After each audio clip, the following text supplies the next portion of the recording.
I will continue now with my critique of Chuck Baldwin's stance on immigration and my reasons for favoring Bob Barr over Chuck Baldwin on this very important issue. Now, another thing that Chuck Baldwin wants is to punish employers who hire illegal aliens. Now, I believe that is an atrocious and misguided proposal, because I believe that I, as a private citizen, should have the right, for instance, to sell candy to a murderer.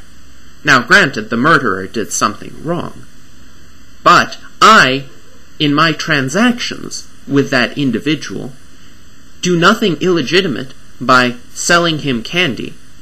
In a fair trade, I certainly break no laws, and the job of hunting down that murderer and making right what he did wrong and punishing him for his transgressions belongs to the government, not to me, because I have delegated to the government the power of punishing criminal offenders.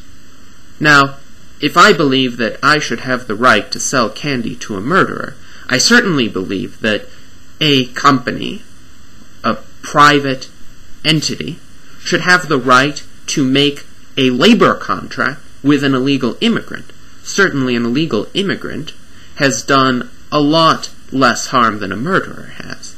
And in working for somebody, he is not violating anybody's rights. He is not committing any kind of transgression. He's simply engaging in a legitimate sale of his services for money. Why should that then bring the wrath of the government onto the person who makes a perfectly legitimate contract with that illegal immigrant? Yes, the government has the right to hunt down the illegal immigrant, particularly if that person has exploited government services in some illegitimate fashion. But that should have no bearing on the employer. It certainly does not justify raids. It certainly does not justify property seizures. It certainly does not justify the government intruding on and ruining the livelihood of thousands of employers, big and small, in this country, which is what Chuck Baldwin's rather extreme proposal for punishing employers would do.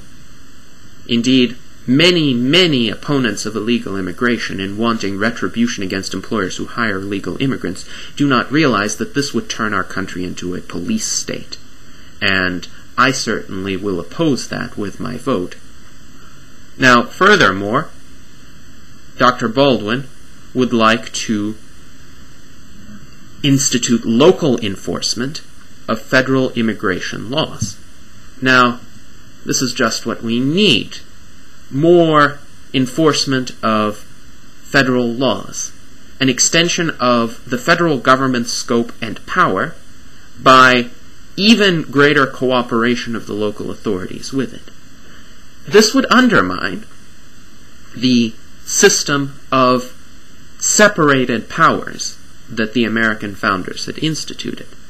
The system whereby local and state governments can very often check the federal government, sometimes in not particularly 100% legal ways, but nonetheless ways that are within their capacity. That is, refusing to enforce federal laws, or enforcing federal laws selectively, or using their own interpretation of what the federal law means. Now, granted, this is not 100% legal, but it does happen quite frequently, and I am thankful that it happens, because if it did not, if the state and local governments merely complied patiently and eagerly with the federal government's every whim and imposition, we would be living in a fully centralized state, and I believe it would also be quite a bit of a police state.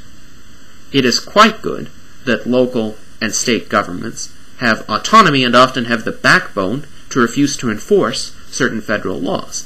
For instance, numerous states have refused to comply with the Real ID Act, which actually many proponents of restricting illegal immigration have tried to advocate as a solution. Of course, it will not be a solution. It will only impose burdens on everyone living in this country, mostly on legal immigrants and native-born Americans. So, furthermore, Chuck Baldwin would like to end sanctuary cities for illegal immigrants. Well, what would that require? That would require a further extension of federal power to allow it to intrude on the policies of city governments, some of which have decided to turn a blind eye to illegal immigration. So we have a further centralization of power, a further violation of the separation of powers principle that has been so integral in preserving liberty in this country. Furthermore, Chuck Baldwin wishes to prohibit states from issuing driver's licenses to illegal aliens.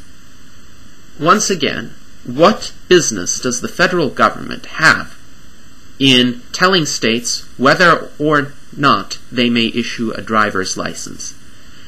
Dr. Baldwin is an advocate of the Constitution.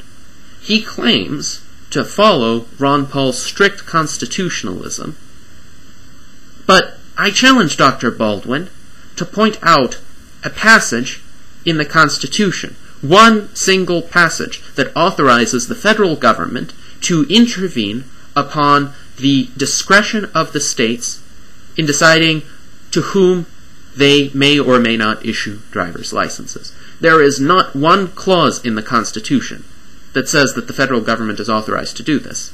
On the other hand, there is the 10th Amendment, which states that all powers that are not expressly reserved to the federal government are retained by the states or by the people. So the power to issue a driver's license is not expressly delegated to the federal government in any part of the Constitution. So these are some of the issues on which Chuck Baldwin is not as strong as Bob Barr would be in addressing illegal immigration. Bob Barr recognizes many of the problems of illegal immigration, including illegal immigrants using government services, being a drain on taxpayers, at least some of them doing so. But he does not want to close the border, reduce legal immigration, and categorically deport all illegal immigrants. He certainly does not want to raid employers or intrude upon the sovereignty of private enterprise or the sovereignty of state governments or to violate the principle of separation of powers. I think while Dr. Baldwin displays a very good understanding of the importance of liberty and free markets in other issues, on the immigration issue, I believe he does not show such an understanding. I believe that his dislike of illegal immigration very often clouds his judgment and prevents him from applying the same sound reasoning he has applied to other issues here, which is a shame, because I believe him to be a man of integrity, and I think he's certainly a better candidate than either John McCain or Barack Obama. But I cannot in good conscience vote for a man who wants to reduce legal immigration along with illegal immigration, and whose policies would have the unintended consequences of greatly expanding the scope of the federal government.